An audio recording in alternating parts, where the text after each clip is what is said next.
CBS News. According to Poland's ambassador to Britain, Solidarity chief Lech Wałęsa is receiving special treatment and is not under arrest. I'm Judy Muller reporting on the CBS Radio Network.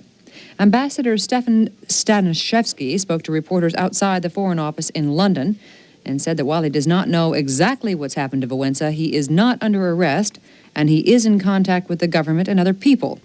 The diplomat would not define what kind of special treatment Wałęsa is receiving. The Solidarity leader has not been allowed to speak directly to the Polish people since martial law was imposed Sunday. Government sources earlier described Wałęsa as a weeping, broken man. Reports out of Poland today indicate workers in the Silesian coal fields and in the shipyard in Gdansk are rebelling against the martial law regime and are staging strikes despite threats of death and imprisonment.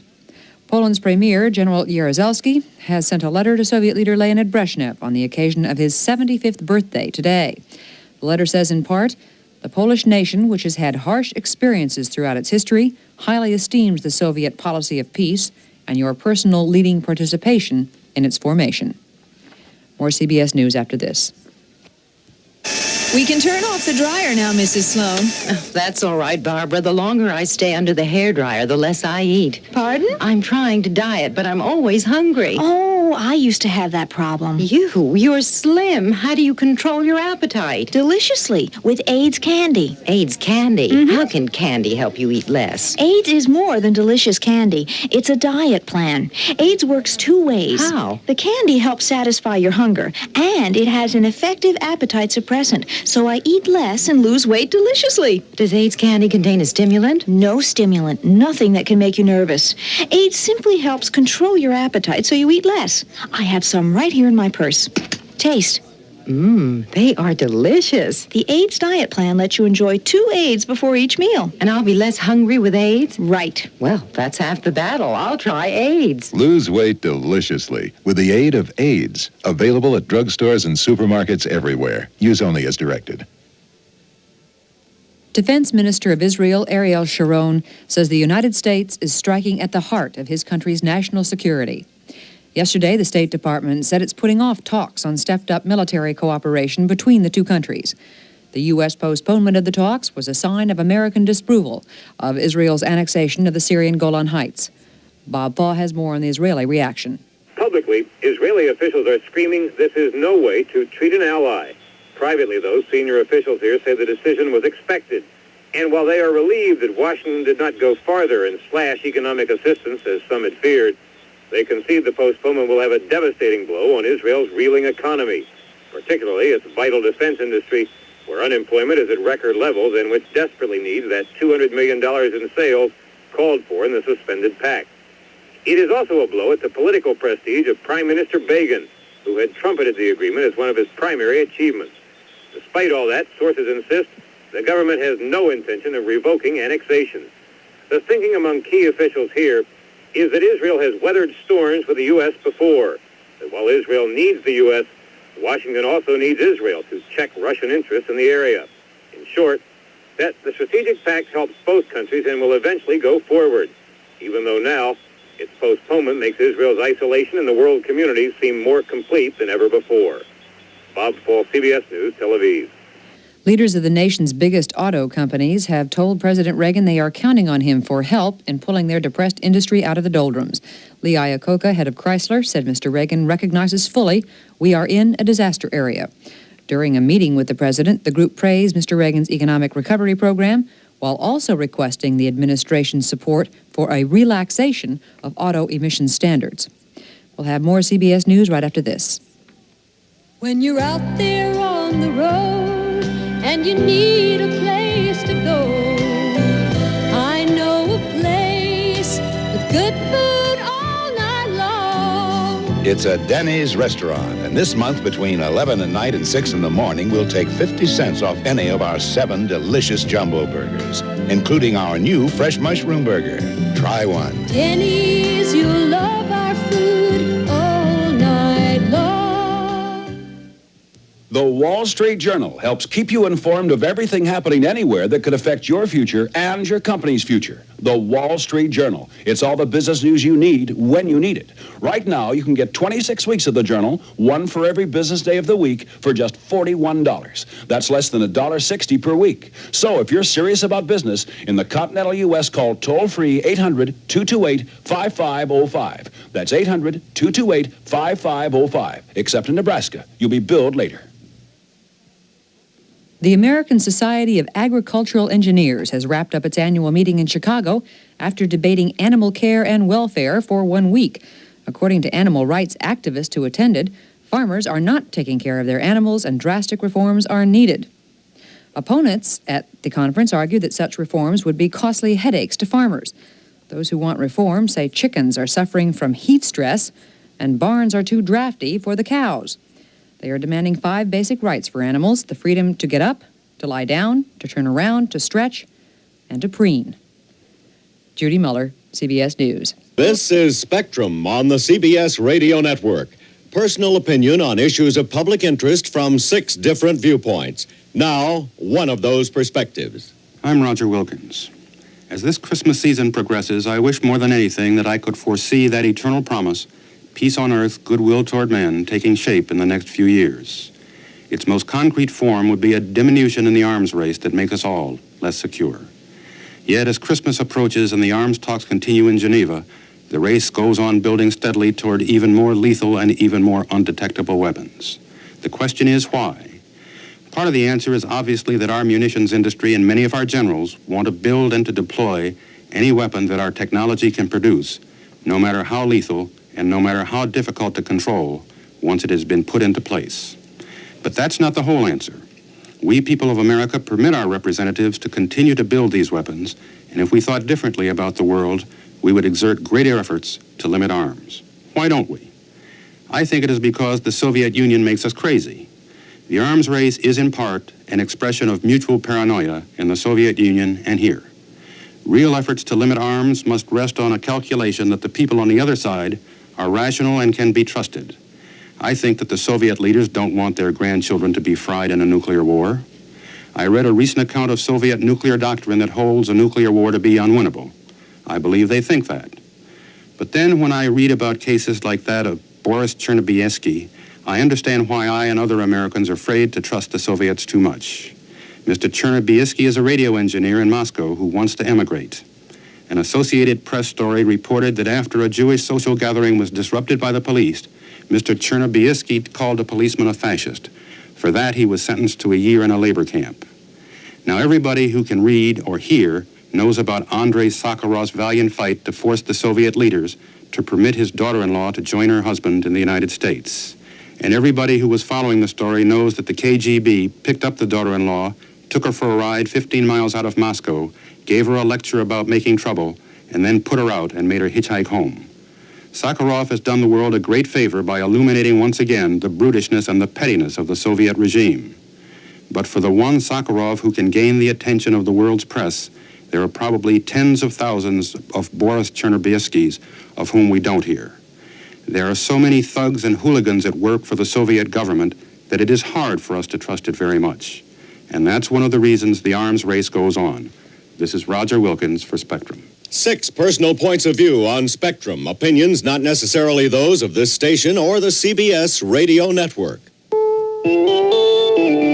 CBS News, the Pope takes a step in the Polish crisis. I'm Paul Lockwood reporting on the CBS Radio Network. Details on this development from David Andelman, who has been monitoring the Polish situation from Vienna, Austria. 2 senior Vatican diplomatic representatives are en route to Warsaw tonight, reportedly taking one of the few reliable links between Poland and the West, the night train, the Chopin Express from Vienna to the Polish capital. The senior delegate is Luigi Poggi, in charge of the Vatican's Ostpolitik, one of the most important facets of the Vatican's foreign policy, its relations with the countries of Eastern Europe, and especially Poland, the home country of Pope John Paul II. Poggi is a veteran Vatican diplomat with broad and deep contacts among all the secular as well as religious leaders of Eastern Europe. It was Poggi who helped to arrange the Pope's return visit to Poland nearly 3 years ago, his first foreign trip.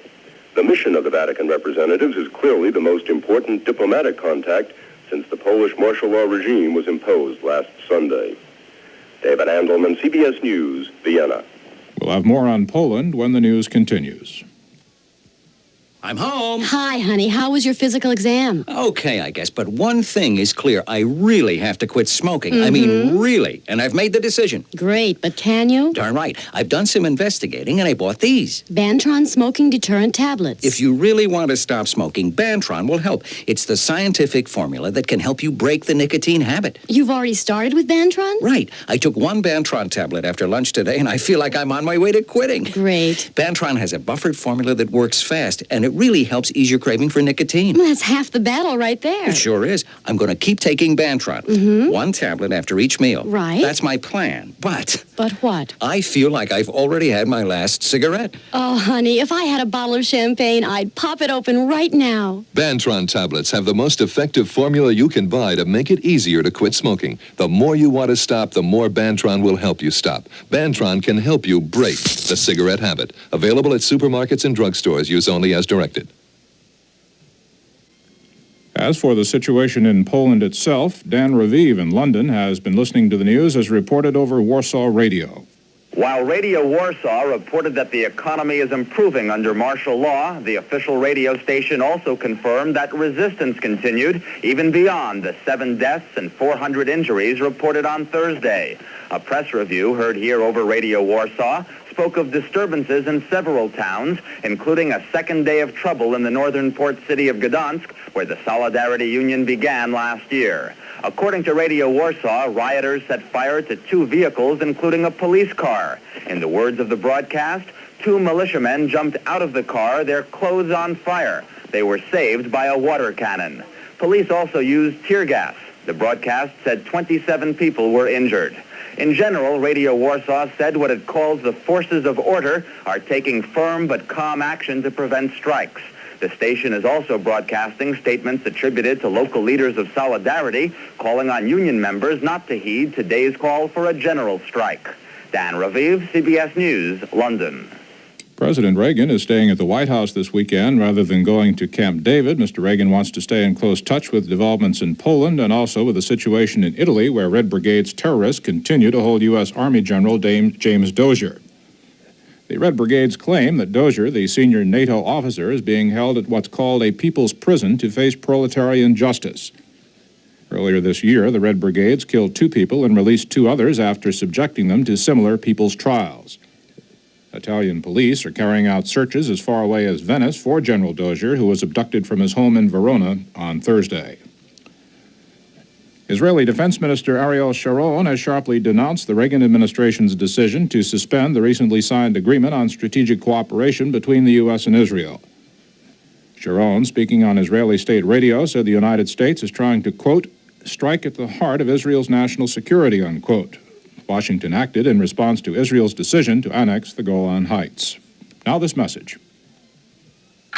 Joe, wake up. Why did you buy such a noisy clock? Noisy? It's just a normal ticking. Well, it sounds like Big Ben to me. Why don't you go back to sleep? I can't get to sleep. I took an aspirin, too. Aspirin? But that's for a headache. Try Compose. It's great when occasionally you can't get to sleep. Here, I think I might have some. Headache? Take aspirin.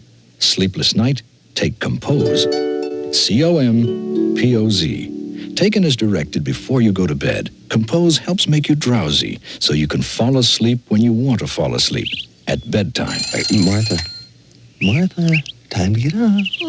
Is it morning already? What were you saying about not being able to get to sleep? Oh, not after you gave me that Compose. It really helped me doze off. Yeah, it's Compose for you. Headache? Take aspirin. Sleepless night? Take Compose.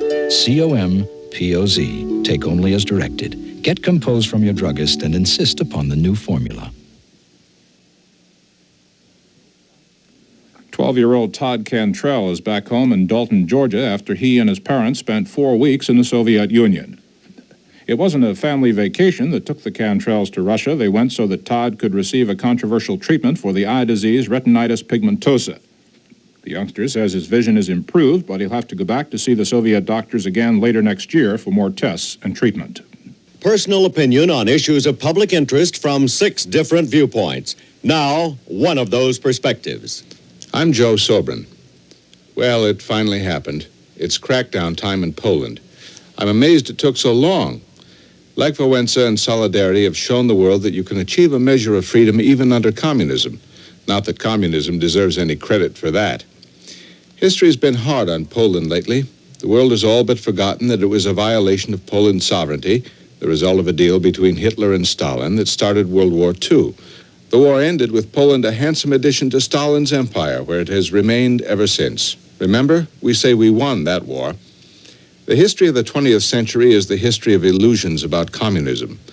In the 20s, the progressive journalist Lincoln Steffens came back from the Soviet Union to announce, "I've been over into the future, and it works." Eventually, we got the news about the purges in Gulag camps. During World War II, Hitler made Stalin virtuous by double-crossing him. We embraced Stalin and turned him into Uncle Joe. That cuddly figure evaporated right after the war, when Uncle Joe put Poland and several other countries under his belt. Then Stalin died, and we got the jolly Khrushchev. The Soviet Union was mellowing. Of course, it held on to Poland and went to gruesome extremes to hold on to Hungary and East Germany. No matter, it was peaceful coexistence time. After the convivial Khrushchev tried to stick missiles into Cuba, he was replaced by the moderate Brezhnev. We had summit conferences, so there was that Czechoslovakian affair, and the arms race melted into détente.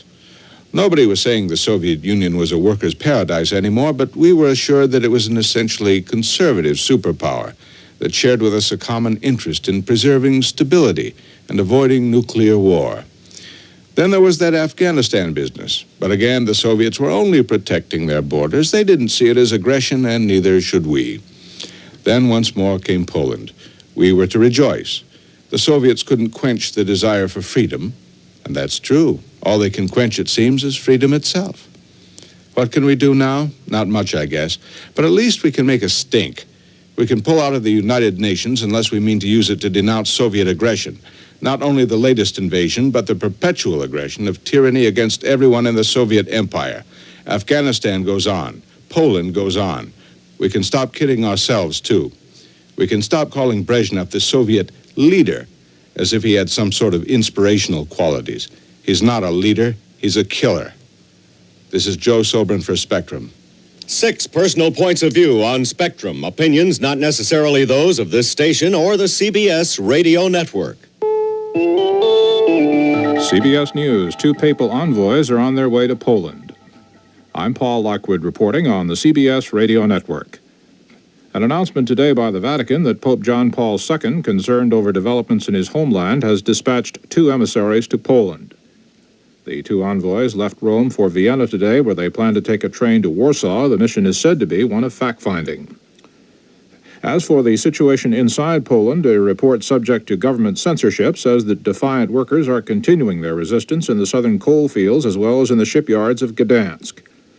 And according to reports from the Solidarity Trade Union, 66 workers have been killed by Polish troops in the Katowice province. More on Poland when CBS News continues. Hey, Scotty, how come you didn't bowl with us last night? With the tournament coming up, we need all the practice we can get. Sorry, I had a bowling back. A what? A simple nagging backache from too much practicing. From overexertion, you mean? I guess. But you seem to be in good form tonight. Thanks to some good advice. I'm taking Doan's pills. Doan's pills? My dad sure believes in them. Why not? Doan's pills work, and I'll prove it. Listen, top man on the scorecard tonight plays for free, okay? You're on. Good advice. Doan's pills. Thousands of people take them for simple nagging backache pain due to overexertion, stress, or strain. Taken as directed, this time-proven analgesic for minor backache pain brings relief that lasts for hours, the kind of welcome relief you may need. Doan's pills. Another strike! Scotty, are you sure you had a nagging backache last night? Just as sure as I am that Doan's pills have relieved my pain. Get Doan's pills and get the better of a backache due to overexertion, stress, or strain. Available at drug counters or your favorite supermarket. Use only as directed. According to the Communist Party newspaper Pravda, Polish Prime Minister Jaruzelski has conveyed his thanks to Soviet President Brezhnev for the Kremlin leader's understanding of what's termed the dramatic and difficult situation in Poland. The comment, says Pravda, was contained in a message marking Brezhnev's 75th birthday. Jaruzelski was the only Warsaw Pact leader missing from a birthday ceremony yesterday in Moscow. It's being called the biggest manhunt ever in Italy, the search for U.S. Army General James Dozier, kidnapped Thursday by the Red Brigade's terrorist organization. Police have fanned out across northern Italy searching for Dozier. The Red Brigade's group says it's holding the general at a people's prison to face what's called proletarian justice. A happy ending to a quest for freedom in the Soviet Union. This is the day that Lisa Alexeyeva leaves Russia for the United States to be reunited with her husband. Mary Wisniewski reports from Moscow.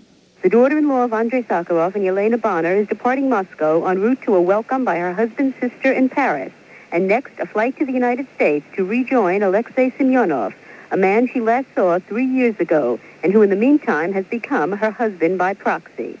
Alexeyeva is leaving with her Soviet citizenship intact, an unusual privilege by the immigration authorities. Most departing Soviets are required to renounce their citizenship. Alexeyeva has spent her last days in Moscow saying goodbye to friends and supporters, especially to Yelena Bonner, the woman she calls her second mother, and who, along with Andrei Sakharov, fasted for 17 days on Alexeyeva's behalf. Mary Wisniewski for CBS News, Moscow.